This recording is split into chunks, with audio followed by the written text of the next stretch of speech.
आज जो वर्तमान परिस्थितियां हैं उस परिस्थिति में लोकतंत्र पूर्णतः लूट तंत्र में तब्दील हो चुका है और राजनीतिक दल एक गिरोह के रूप में कार्य कर रहे हैं, जिससे आम जन और आम लोगों में निराशा तो है ही है, उस दल के कार्यकर्ताओं में भी घोर निराशा की भावना छाई हुई है।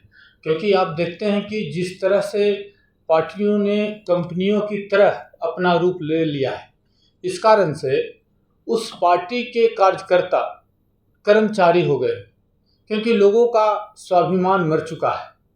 आज इन दलों ने आम कार्यकर्ताओं के जगह पे वैसे लोगों को तरजीह देना शुरू कर दिया जो किसी भी तरीके से, कितना भी हो, भ्रष्टाचारी हो, जमीन भू माफिया हो, शराब माफिया हो, पत्थर माफिया हो, अनेक आप उसको कह सकते हैं कि किसी भी अनैतिक तरीके से यदि उसने धन कमाया है और वो पार्टियों को स्पॉन्सर करता है तो पार्टियां उनको कार्यकर्ताओं के ऊपर तरजीह देती हैं।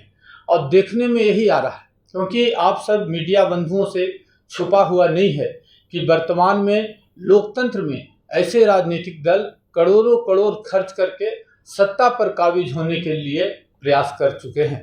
इसलिए मित्रों, स्थापित जो राजनीतिक दल हैं उनकी यही स्थितियां हैं। ऐसे परिस्थिति में हम सब लोग प्रकृति केंद्रित विकास का विचारधारा लेकर आप लोगों के बीच आए हैं। हम वैकल्पिक राजनीति करना चाहते हैं। वैकल्पिक राजनीति का अर्थ राजनीति का विकल्प नहीं, एक नई तरह की राजनीति का आगाज है जिसमें सत्ता केवल माध्यम है। हम चूंकि राजनीतिक दल हैं, इसलिए ऐसा नहीं है कि राजनीतिक दलों का काम केवल चुनाव लड़ना है, क्योंकि आज राजनीति की लोक संस्कृति मर चुकी है पूर्ण रूप से। आप पहले देखते होंगे कि राजनीतिक दल में रह रहे कार्यकर्ता, राजनीतिक दल के नेता जनता के आम समस्याओं से रूबरू होते थे और उनके काम के लिए लगातार संघर्ष करते थे। आज वो पूरी तरह मर चुका है, मिट चुका है। इसका एकमात्र कारण भारत में बाजारवाद का पूर्णतः प्रवेश है। इसलिए हम सब लोगों ने पार्टी को अपने विचारधारा के आधार पर प्रकृति केंद्रित विकास को महत्व दिया है, जिसमें जल, जंगल, जमीन, जानवर व जन सबों का परस्पर संपोषण होता चले, यही पार्टी की विचारधारा है। आने वाले लगभग हम सब लोग करीब आज 16 राज्यों में अपना संगठन बना चुके हैं। उसमें कुछ, जैसे छत्तीसगढ़ में कुछ पार्टी में वैसे लोग भी हैं जो पूर्व विधायक हैं। छत्तीसगढ़, हिमाचल, दिल्ली, उड़ीसा, झारखंड, बिहार, ऐसे दिल्ली, राजस्थान, ऐसे अनेक राज्यों में कुछ लोग हमारे साथ जुड़े हैं और वे वैसे लोग हैं जो राजनीति के मूल्यों और मुद्दों की पटरी से जो पूरी तरह उतर चुकी है उसको वो पटरी पर लाने का प्रयास कर रहे हैं। चुनाव के बाद ऐसा सरकार को बदल सकता है। चुनाव के समय लगातार जो राजनीतिक पार्टियां हैं चुनाव के समय ही इस तरह का लॉन्चिंग होता है। आप चुनाव के बाद कर रहे हैं तो कुछ खास क्या है? बिल्कुल, क्योंकि मैंने पहले ही कहा था कि राजनीतिक दलों का कार्य केवल चुनाव लड़ना नहीं है। हम राजनीति में जो वैसे राजनीतिक दल जो पूरी तरह, जितनी स्थापित पार्टियां हैं वो मूल्यों मुद्दों से पूरी तरह उतर चुका है, उन्हें आम जन के कार्यों से मतलब नहीं है। इसलिए हम लोगों ने इस बार चुनाव के बाद यहाँ झारखंड में, रांची में अपना आगाज किया है कि हम कार्यकर्ता बेस पार्टी बनाएंगे। जगह जगह जाकर वैसे लोग जो अच्छे और सच्चे लोग हैं और वैसे लोग जिनका विश्वास भारत की भारतीयता में है, जिनका विश्वास प्रकृति केंद्रित विकास में है। क्योंकि आज आप देखेंगे कि आज जो हमारी जीवन शैली हो गई है, उस जीवन शैली में लोग कहते हैं कि भारत भावों का देश है और यहाँ पर सबसे ज़्यादा यदि महत्व किसी का है तो हमारी ऋषि और कृषि के संस्कृति का, जिसके आधार पर ये देश खड़ा हुआ था। लेकिन आज एकदम उलट स्थिति बह रही है। इस कारण से हमारा नैतिक मूल्यों का ह्रास हो रहा है। इसलिए आज ऐसे स्थिति में जरूरत है कि राजनीति में पूर्णतः वैकल्पिक राजनीति की जाए। जैसे आज़ादी के पूर्व जो कांग्रेस का स्वरूप था 1942 के पूर्व में, वही स्वरूप में हम लोग काम करना चाहते हैं। नगर निकाय चुनाव होने वाला है झारखंड में, तो क्या उसमें भागीदारी रहेगी आपकी? हाँ, कुछ जगहों पर हम लोगों ने कुछ बातें तय की है। एक तो बात यह है कि चुनाव केवल लड़ने के लिए नहीं लड़ना है। जहाँ पर जिन बूथों पर, जिस जगह पर हमारे 50% कार्यकर्ता वहाँ पर बूथों के हिसाब से खड़े हो जाएंगे, वहाँ हम चुनाव लड़ेंगे। प्रयास सफल होगा? नहीं, अभी तो इसमें समय लगेगा, क्योंकि ये केवल एक राज्य की बात नहीं है। मैं माननीय गोविंदाचार्य जी के साथ दिल्ली में उनके सहयोगी के रूप में काम करता रहा, और ये बड़ा काम है, इसलिए पूरे देश में हम लोग घूमकर एक इसका स्ट्रक्चर बनाने का प्रयास कर रहे हैं। इसलिए ये कहना तो नाकाफी होगा कि कब तक हो जाएगा। धन्यवाद। आपने कहा कि अपनी पार्टी से संबंधित बहुत सारी गतिविधियों की चर्चा की। उसमें प्रमुख बात यह है कि हम जो राजनीति है, आज की राजनीति में जो उसकी खोज है, लोगों की, जन समुदाय की जो आज खोज है, वो वैकल्पिक राजनीति क्यों खोज रही है, इस विषय पे यदि हम ध्यान दें तो हमें ये महसूस होता है, लोगों के बीच में जब जाते हैं तो ये महसूस होता है कि जो राजनीति की जो मूल लोक संस्कृति है, लोक संस्कृति का जो मूल आधार है, वो नष्ट होता चला जा रहा है। उसकी गरिमा धूमिल होती चली जा रही है। क्योंकि राजनीति में आज उन लोगों को बढ़ावा दिया जा रहा है जो भ्रष्ट हैं, या तो वो बहुत बड़े माफिया हैं, बहुत बड़े गुंडे हैं, या बहुत पैसे वाले लोग हैं। वास्तविकता तो यह है कि जो लोक मूल्यों पे जो कार्य करना चाहिए राजनीतिक दलों को, वो लोक मूल्य से भटक चुके हैं। जो ईमानदार लोग हैं, जो पढ़े लिखे लोग हैं, अच्छे लोग हैं, उन लोगों को पार्टी में टिकट ही नहीं मिलता।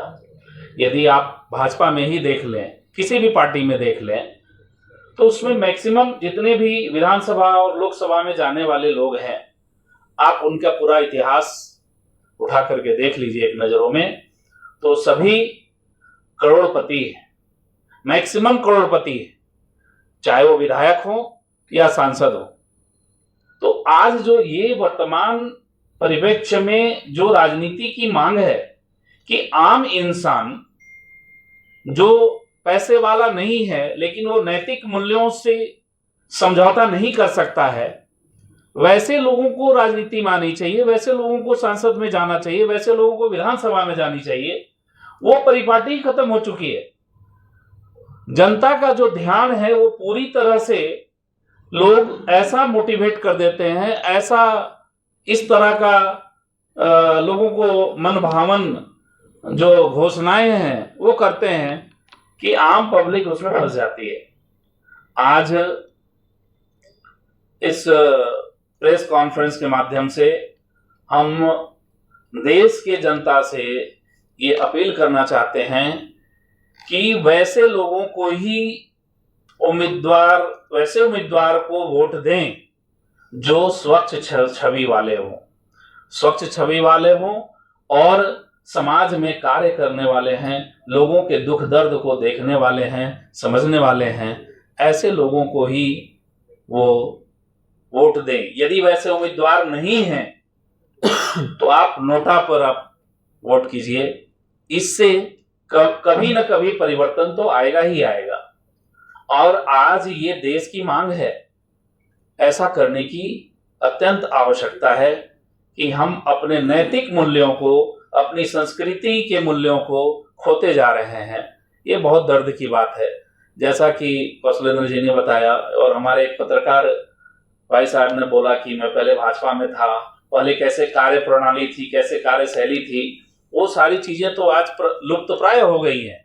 मदन मोहन मालवीय जी ने कैसे काम किया, किस तरह से उन्होंने बीएचयू का निर्माण किया। आज जितने भी हमारे पूर्व में महापुरुष हुए जो किसी भी पार्टी से जुड़े नहीं थे, कुछ सामाजिक लोग थे, दीनदयाल जी का नाम कौशलेंद्र जी ने लिया, ये सब ऐसे सेवक थे ऐसे समाज के चरित्रवान सेवक थे जिन्होंने समाज के लिए कुछ किया।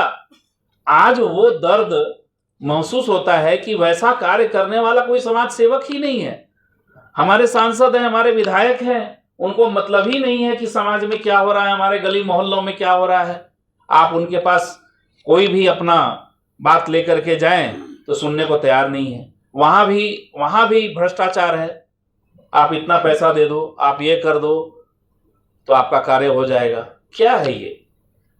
आज हम जनमानस को जागरूक करना चाहते हैं, भोली भाली जनता को, सभी जनता को जागरूक करना चाहते हैं कि आप अब जगो, अब नहीं जगोगे तो कब जगेंगे। ये आपके जागने का समय है और आप ऐसे उम्मीदवार को ही वोट दीजिए, ऐसे उम्मीदवार को ही विधानसभा और लोकसभा में भेजिए जो चरित्र के धनी हैं, वो आपके लिए कार्य कर रहे हों, समाज की सेवा कर रहे हों।